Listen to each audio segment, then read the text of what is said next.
find out. Dilip, what's your call on the bank nifty on stocks like ICICI Bank, which have corrected good, I mean 7 to 15%, 7% on index level and 15% for example for a stock like ICICI Bank? Well, I think the fourth quarter is going to be a kind of a little heavy for ICICI Bank in particular. But I think going a little forward, ICICI Bank and other private banks, that includes Axis, HDFC Bank, Yes Bank and IndusInd Bank, I think they're all in a very comfortable zone, as I would say. I think even going forward over next 6 months to 9 months, these are the places where you really need to be invested. So especially in the frontline stocks and especially in the a little more in the private sector than in the PSUs. Okay, Dilip, are you tracking Wockhardt? That really has been the stock of the last 1 month or so. It's big re-rating ever since the numbers.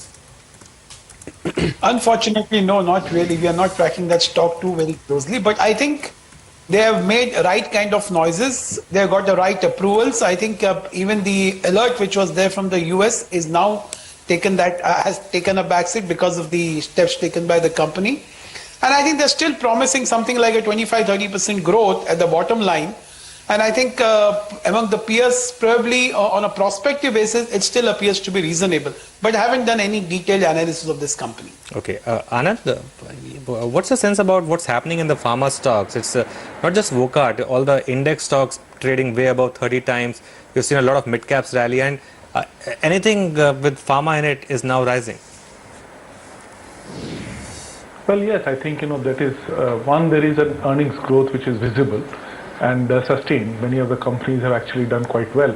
Even the mid-cap space, many of the companies are having, they have pipelines which are fairly robust and mostly in the regulated market. So if you are not a regulated market player, there is no scope for you. If you are selling into the regulated markets and have the requisite permissions, then obviously the earnings is more or less in the bag, as it were. And therefore, people are willing to pay more. The valuations, of course, is a different kettle of fish.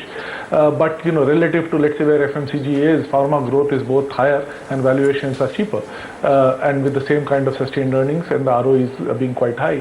One would argue that pharma is not a bad place to be. And again, as I mentioned earlier, if you are looking at rupee becoming a bit weaker along the way, you will get some tailwinds from the currency movements as well.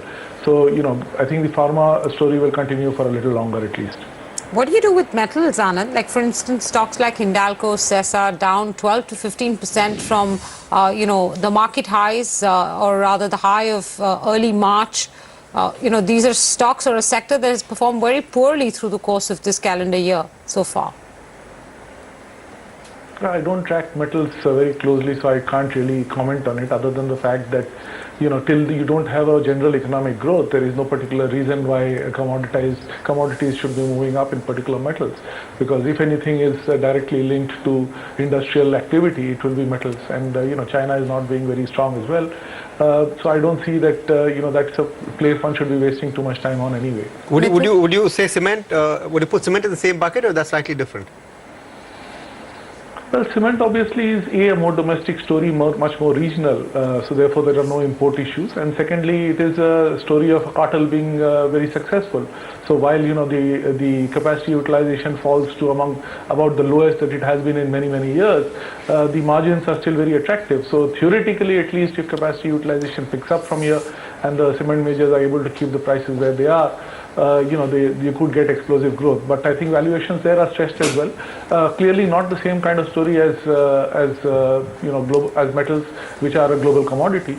Cement is, as I said, much more regional. But I think even here, I think you have to really be a major bull to be able to buy with huge conviction. Dilip, what's wrong with HDFC? We rarely see this kind of underperformance for so long. What do you think could be impacting this stock? Well, my own analysis is that it has not really underperformed in the last couple of months. I think it is one of the few stocks which has really done well. Maybe in the last 1 month or so, probably that would be the underperformance. But I don't think there's anything ailing the stock. If at all, I think this is a stock which probably will be bought at every dip and probably which needs to be bought, and the investment is a must. because I think the long-term prospect, the core business still continues to deliver a 25% plus ROEs and is still growing at 18 to 20% at the bottom line. And as and when they are able to unlock some of the values of their embedded businesses, I think they will only look northwards. So I'm not too worried even if it has underperformed even in the short run. I think I would still look to buy this stock surely on a medium to long-term basis. Okay, Mithil, any mid-cap pick that you have? I believe you got a call on Arvind. Yeah, Arvind has been my favorite for a very long time, in fact. And lately, about 3 weeks back, what has been seen is, if you compare the chart of Nifty versus Arvind, Arvind has given a breakout on the relative performance chart. So again, you know, apart from this fact, Arvind is making higher highs and higher lows, and you know, even the correction in the market is not breaking anything out of it. So Arvind is definitely a buy. 300 level is acting as a major support, and that would be a good level to add into the stock now. Dilip, any mid-caps at your end that you like? Well, just one statement about the mid-caps. I think with this budget, what is becoming increasingly clear is that there is no immediate broad-based recovery that is likely to happen in the short to medium term. I think probably a possible case scenario is that we will also turn around in a slightly better way as and when the things improve overall in the world also. So I think in the absence of a very deep and broad-based recovery, my sense on mid-cap is that they probably will still remain in the frontline mid-caps. But otherwise, deep down, you always run the risk of so many things, especially given the current situation in which we are at the moment. So I would still play very safe, and I would say that something like, say, in the IT pack, either an Mphasis or a KPIT would look something very good for me. Or slightly in the pharma space, it would be something like Ipca or a Marksons, which probably would look interesting to me.